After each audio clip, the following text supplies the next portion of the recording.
सभी को नमस्कार। आज के ट्यूटोरियल का टॉपिक है राजकोषीय नीति, फिस्कल पॉलिसी। पीछे हमने अध्ययन किया था मौद्रिक नीति का, उसी के क्रम में हम आगे अध्ययन कर रहे हैं राजकोषीय नीति। क्योंकि जब देश की आर्थिक विकास की, स्थिरता की, कीमत स्थिरता की, रोजगार की, इन सब की बातें करते हैं तो केवल मात्र मौद्रिक नीति से हम वो चीज़ें हासिल करने में सक्षम नहीं हो पाते हैं। एक देश में स्थिरता और आर्थिक विकास सारी चीज़ें तब कायम रह सकती हैं जब राजकोषीय नीति और मौद्रिक नीति का कॉम्बिनेशन चले। मौद्रिक नीति हमने अध्ययन कर लिया, अब हम अध्ययन करेंगे राजकोषीय नीति का। फिर हम देखेंगे कि एक देश की अर्थव्यवस्था को स्थिरता के साथ विकास कराने में दोनों नीतियों का कॉम्बिनेशन बनाकर कैसे काम लिया जाता है।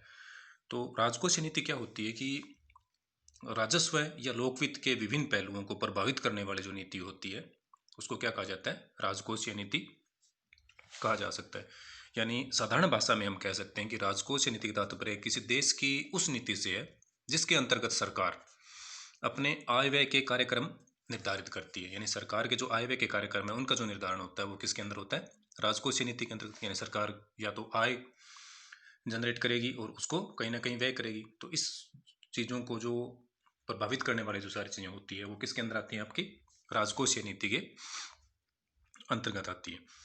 यानी कि जैसे हम कहें कि इस नीति में सरकार क्या होती है कि निश्चय करती है किन किन वस्तुओं पर जैसे कर लगाए, किस दर से कर लगाए, उनको कैसे प्राप्त किया जाएगा, किन मदों पर उनको व्यय करना है, हमें आय कितनी होगी, उसका व्यय कितना करना है। तो ये सारी चीज़ें जो अध्ययन करते हैं तो ये किसका पार्ट होता है, आपका राजकोषीय नीति का पार्ट होता है। यानी एक तरह से हम कहें तो हम कह सकते हैं कि राजकोषीय नीति जो होती है वो एक तरह से बजट के माध्यम से जो करारोपण होती है और उसको उसके माध्यम से और मौद्रिक नीति जो अन्य पहलू होते हैं उनके सहायक के रूप में ये क्या किया जाता है, इसको प्रयुक्त किया जाता है। यानी चाहे वो केंद्र सरकार की बात करें या राज्य सरकार की बात करें, दोनों की क्या वित्त की आवश्यकता होती है। वित्त के लिए क्या करते हैं वो राजस्व लोक वित्त के रूप में उसको या तो आय होगी या उसको व्यय करेगी। और इसका जो नीति का जिसके अंदर अध्ययन करेंगे उसको बोला जाएगा आपका राजकोषीय नीति, या कभी कुछ किताबों में आपको इसको बजटरी नीति भी लिखा हुआ मिलता है। दोनों एक ही बात होती है। एक प्रसिद्ध अर्थशास्त्री का एक कोट है कि बतख को इस प्रकार से नोचो कि वह कम से कम चिल्लाए। कोलबर्ट का ये कोट है। तो ये कर के संबंध में ये बात कही गई थी कि उस टाइम ये एक सिद्धांत आया था कि कर किस प्रकार से लगाए जाए, कर अधिक परसेंटेज में लगाएं या कम लगाएं या प्रोग्रेसिव लगाएं, रिग्रेसिव लगाएं, जो हम इसी चैप्टर में आके देखेंगे कर आरोपण कैसे किया जाता है। तो उन्होंने कोट की थी कि बतख को इस प्रकार से नोचो कि वो कम से कम चिल्लाए। यानी आप क्या करो, टैक्स इस हिसाब से लगाओ कि जो टैक्स पेयर है उसको वो परेशान ना करे, वो इजीली उसको देता रहे।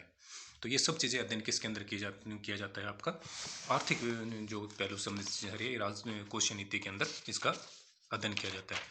फिर ये राजकोषीय नीति कैसी रहेगी ये डिपेंड करता है कि उस देश की स्थिति कैसी, वो विकसित है या विकासशील है, या उसकी प्राथमिकताएं क्या है, उसके आधार पर क्या किया जाता है, इस नीति को लागू किया जाता है।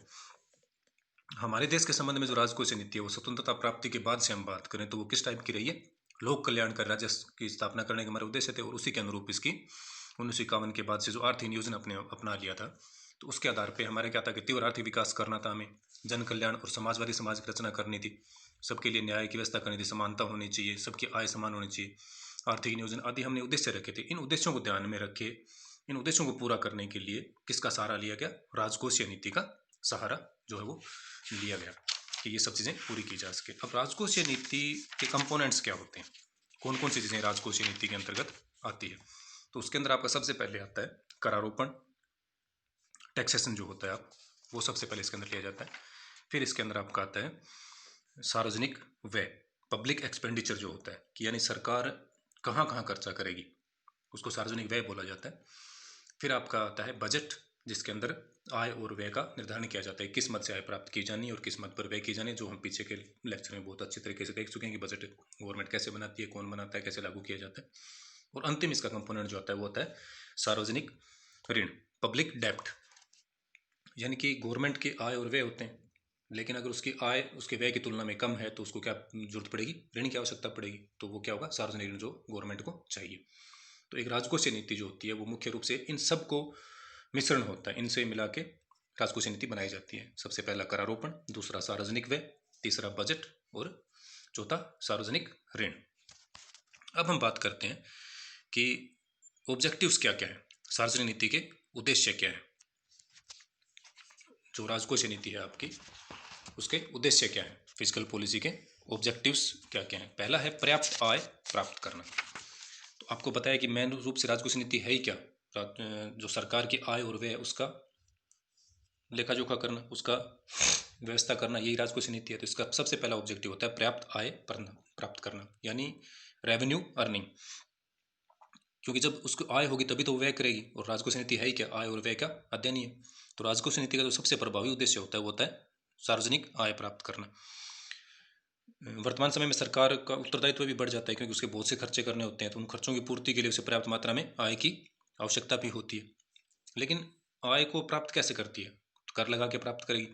लेकिन ऐसा तो नहीं है कि वो अंधाधुंध कर लगाते और आय प्राप्त कर ले, क्योंकि अगर ये चीज़ करेगी तो देशवासियों को क्या वैसे ज़्यादा कष्ट होगा, वो नहीं चुका पाएंगे, और वो सरकार एक लोक कल्याणकारी सरकार नहीं कहलाएगी। तो ये देखा जाता है कि जो टैक्स पेयर हैं उनकी क्षमता कैसी है, कौन से चीज़ पे कितना टैक्स लगाया जाए, किस चीज़ में खर्चे ज़्यादा हो रहे हैं, उसको रोकने के लिए क्या किया जाए। तो इस टाइप सारे डिसीजन करने पड़ते हैं, जो करारोपण की नीति के अंतर्गत किया जाता है, जो हम आगे इस लेक्चर में देखेंगे। तो मेन ऑब्जेक्टिव क्या होता है इसका, आय प्राप्त करना। और आय कैसे प्राप्त करती है, कर के माध्यम से प्राप्त करती है। ठीक है, टैक्स रेवेन्यू और नॉन टैक्स रेवेन्यू भी होती है, लेकिन मेनली जो आय होती है राजकोषीय नीति के अंतर्गत वो क्या होता है, टैक्स रेवेन्यू ही होती है। दूसरा इसका जो उद्देश्य है वो है तीव्र आर्थिक विकास, या हम कह सकते हैं कि संतुलित आर्थिक विकास। हमें बढ़ाना भी है, प्रोग्रेस भी करनी है, लेकिन संतुलित रहे हमारा, यानी रैपिड इकोनॉमिक डेवलपमेंट चाहिए हमें। जब हम हमारी आय होगी, फिर सरकार उसको अपनी नीति के अनुसार अलग अलग कार्यों पे उसको क्या करती है, व्यय करती है। जैसे आधारभूत उद्योग हो गए, सिंचाई होगी, विद्युत हो गया, रोजगार पर कोई चीज़ें होगी। तो इन सब चीज़ों से जब सरकार राजकोषीय नीति के माध्यम से व्यय करती है, तो इससे क्या होता है, तीव्र आर्थिक विकास होता है। तो राजकोषीय नीति का उद्देश्य होता है वो ये होता है कि पहले आय प्राप्त करना, उस आय को आर्थिक विकास के पहलुओं के माध्यम से ऐसे खर्च करना कि ताकि आर्थिक विकास हो। तीसरा इसका जो उद्देश्य आता है वो है साधनों का उचित आवंटन, प्रॉपर एलोकेशन ऑफ रिसोर्सेज। यानी हमारे जो संसाधन है, जो देश के अंदर संसाधन उपलब्ध हैं, चाहे वो मानव संसाधन हो, चाहे हमारे खनिज वगैरह हैं, चाहे हमारे अदर रिसोर्सेज हैं प्रोडक्शन के जो भी हैं, उनका एक तरह से उचित आवंटन हो, उनका विदोहन भी इस तरीके से आने वाली पीढ़ियों के लिए भी बचा रहे, उनका वितरण भी एकदम अनुकूलतम हो, सबके लिए रोजगार के अवसर मिले उसके साथ। तो ये सारी चीज़ें ध्यान में रख के किया जाता है। संसाधनों का क्या, राजकोषीय नीति के माध्यम से उचित आवंटन होता है। तो राजकोषीय नीति का जो उद्देश्य है वो क्या है, संसाधनों का उचित आवंटन करना। फिर आपका इसका आता है रोजगार अवसर बढ़ाना, क्योंकि राजकोषीय नीति का उद्देश्य क्या है कि ग्रोथ बढ़े, और ग्रोथ कब बढ़ेगी, जब सबको रोजगार मिलेगा। यानी एक तरह से राजकोषीय नीति का उद्देश्य होता है कि पूर्ण रोजगार को प्राप्त करना। हालांकि ये संभव नहीं हो पाता है, लेकिन इसके जो टारगेट होते हैं वो क्या होते हैं, रोजगार को अवसर बढ़ाना या पूर्ण रोजगार की स्थिति को प्राप्त करना। जैसे कि बेकारी, अर्ध बेरोजगारी, इस टाइप की चीज़ें मध्यमा रहती है। इससे क्या होती है कि सामाजिक दूरियां बढ़ती है, आर्थिक असमानताएं बढ़ती है। तो इनको दूर करने के लिए क्या किया जाता है, आर्थिक सुविधाएं बढ़ाई जाती है। जो कमजोर वर्ग है उसके लिए अलग से सुविधाएं जनरेट की जाती हैं, रोजगार के अवसर दिए जाते हैं, ताकि जैसे ग्रामीण एरिया या जो पिछड़े एरिया उनमें सामुदायिक विकास कार्यक्रम चलाए जाते हैं। तो ऐसे अलग से अलग तरीकों से क्या किया जाता है, रोजगार के अवसर बढ़ाए जाते हैं, ताकि क्या हो, आर्थिक समानता और संतुलित और सही विकास हो। नेक्स्ट जो इसका ऑब्जेक्टिव है वो है आर्थिक स्थिरता को बढ़ाना, इकोनॉमिक स्टेबिलिटी को। कई बार क्या होता है कि हम कुछ ऐसे एक्सपेंसेस कर लेते हैं, जैसे एक बार तो एक साल के लिए तो इकोनॉमिक ग्रोथ आ जाती है, 6 महीने के लिए तो इकोनॉमिक ग्रोथ आ जाती है, रोजगार जनरेट हो जाते हैं, लेकिन वो लंबे टाइम तक कायम नहीं रह पाते। ये राजकोषीय नीति का उद्देश्य नहीं होता है। राजकोषीय नीति का उद्देश्य ऐसा होता है कि जो आर्थिक विकास हम कर रहे हैं वो कैसा हो, स्थिरता के साथ लगातार कायम रहे, एक दीर्घकालीन पीरियड में भी हम उस चीज़ को मेंटेन कर सकें। तो जो एक तरह से इसके जो उतार चढ़ाव आते हैं उनके प्रभावों को कम करने के लिए और तो इसके आर्थिक स्थिरता प्रदान की जाती है, किसके माध्यम से, राजकोषीय नीति के माध्यम से। जैसे मंदी काल वगैरह, जैसे कोई मंदी आ गई तो उस टाइम क्या करेगा, सार्वजनिक निर्माण कार्यों को बढ़ा दिया जाता है, ताकि सार्वजनिक निर्माण बढ़ेगा तो सार्वजनिक व्यय बढ़ेगा, जिससे लोगों के पास रोजगार मिलेंगे उन्हें, तो उनके पास आय पहुंचेगी, धीरे आर्थिक मंदी दूर हो जाएगी। इसी तरह से तेजी चल रही है तो उस हिसाब से अलग अलग तेजी काल या मंदी काल के आधार पर इस हिसाब से चीज़ें फाइनल की जाती हैं। जैसे टैक्स तेजी चल रही है तो आयात पे टैक्स लगा दिया जाता है, मंदी चल रही है तो हमें चीज़ें चाहिए तो बाहर से मंगा भी ली जाती हैं। तो ये सारे डिसीजन किसके अंदर किए जाते हैं, राजकोषीय नीति के उद्देश्य को ध्यान में रखकर किए जाते हैं। यह राजकोषीय नीति का उद्देश्य आर्थिक स्थिरता को बढ़ाना। फिर आता है आपका कीमत स्तर को स्थिर रखना।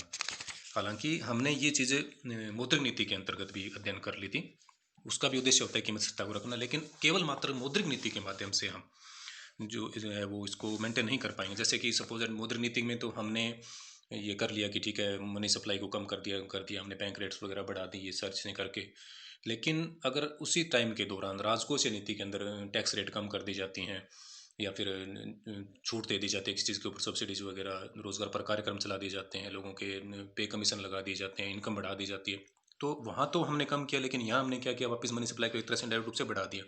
तो इससे क्या होगी, कीमत सर वापस बढ़ना स्टार्ट हो जाएगा। तो राजकोषीय नीति का जो उद्देश्य होता है वो क्या करती है कि इस हिसाब से कॉम्बिनेशन बना के चलती है कि टैक्स वगैरह जो लगाने हैं या कलेक्शन जो करना है या सुविधाएं जो देनी है, सब्सिडीज वगैरह जो देनी है या सार्वजनिक व्यय जो करना है, उसको इस हिसाब से किया जाता है कि जो कीमत स्तर है उसको क्या रखा जा सके, स्थिर रखा जा सके। हाँ, थोड़ा बहुत इन्फ्लेशन चल रहा है कोई बात नहीं है, लेकिन कीमत स्थायित्व या प्राइस स्टेबिलिटी क्या रहे, बनी रही। यानी कीमतों में उतार चढ़ाव को, सभी पहलुओं को, समाज के विभिन्न अंगों पर क्या प्रभाव पड़ सकता है उसको ध्यान में रख के इसको मेंटेन किया जाता है। राजकोषीय नीति में क्या किया जाता है कि जो जितने भी दोष होते हैं कीमत से संबंधित, उनको क्या करते हैं, वो दूर करने की प्रयास करती है। टैक्स के माध्यम से कर सकती है या टैक्स में कम कर सकती है। उससे क्या किया जाता है, कीमत को स्थायित्व प्रदान किया जाता है। किसी चीज़ों की कीमतें वगैरह ज़्यादा बढ़ रही हैं, लोग उसको ज़्यादा कंजप्शन कर रहे हैं, तो उस पर टैक्स लगा दिया जाता है ताकि लोग उसको कम कंजप्ट करेंगे, फिर उसकी डिमांड कम होगी तो उसके रेट भी क्या होंगे, धीरे धीरे कम होने स्टार्ट हो जाते हैं। या कुछ चीज़ें ऐसी हैं जिसमें सब्सिडी देने की, सहायता देने की जरूरत है, तो उसमें सहायता उपलब्ध करवा दी जाती है। तो राजकोषीय नीति क्या करती है, कीमत को, स्तर को स्थायित्व प्रदान करती है। नेक्स्ट इसका ऑब्जेक्टिव है मुद्रा प्रसार को नियंत्रण करना, कंट्रोल ऑफ इन्फ्लेशन।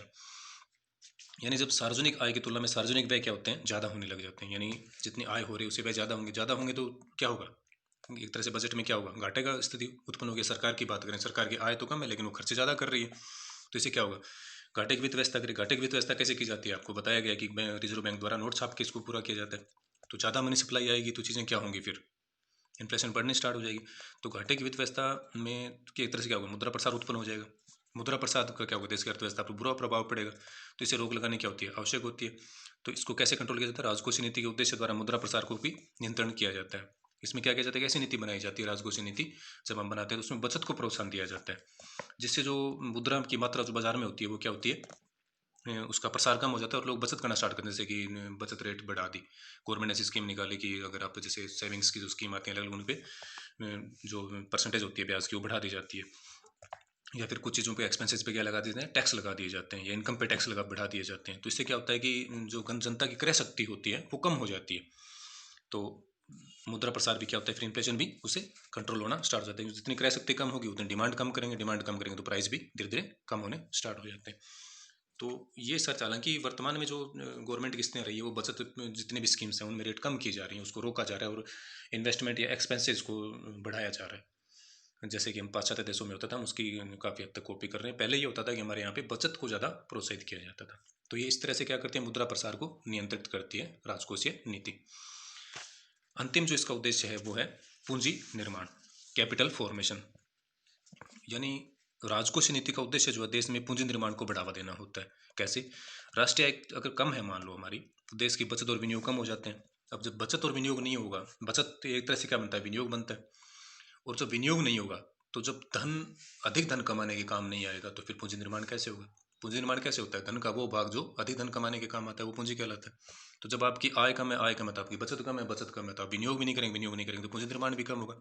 इस कमी को दूर करने के लिए राजकोषीय नीति का सहारा लिया जाता है। राजकोषीय नीति के माध्यम से क्या है कि उपभोग को कम करके और बचत को क्या किया जाता है, प्रोत्साहित किया जाता है। और बचत जब बढ़ने स्टार्ट हो जाएगी तो धीरे धीरे इन्वेस्टमेंट बढ़ेगा, और इन्वेस्टमेंट बढ़ेगा तो पूंजी निर्माण में वृद्धि होगी। तो ये सारे थे राजकोषीय नीति के उद्देश्य जो हमने इस लेक्चर के अंदर अध्ययन किए। नेक्स्ट लेक्चर में हम जो इसके कंपोनेंट्स हैं ये किस हिसाब से कार्य करते हैं उसका अध्ययन करेंगे। Thank you.